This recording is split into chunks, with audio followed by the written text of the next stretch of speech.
You thought you knew Blackbeard the pirate. After all, he is arguably the most recognizable pirate in history. But here's the cool part. That was intentional. Smoking black beard, big old sword, super creepy pirate vibe. All a brilliant strategy designed to defeat his enemies before he ever attacked. History tells us that Blackbeard may not have been the most successful pirate in history, or even the richest, but he was, without a doubt, the most well-marketed pirate in history.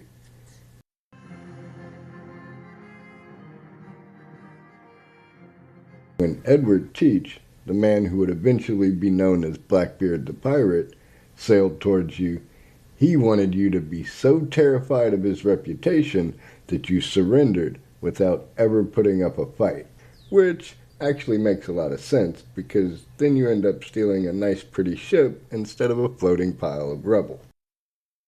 The wild hair, the giant beard, big curvy sword.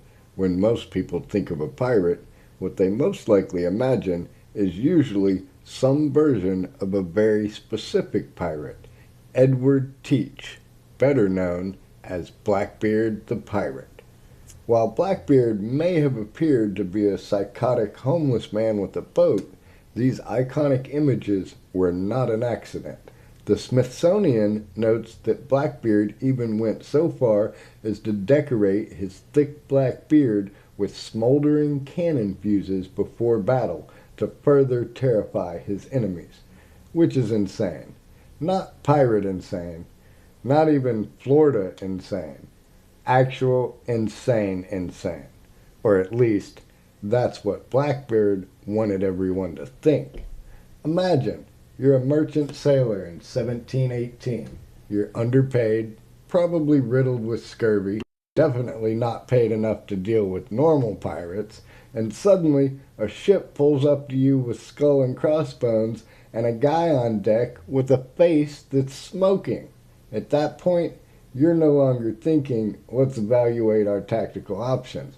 You're thinking, give him the cargo, give him my shoes, hell, give him my emotional support parrot.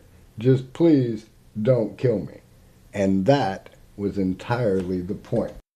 Blackbeard figured if he could make his enemies fear his reputation enough, they would be too terrified to even attempt to resist. And he was right.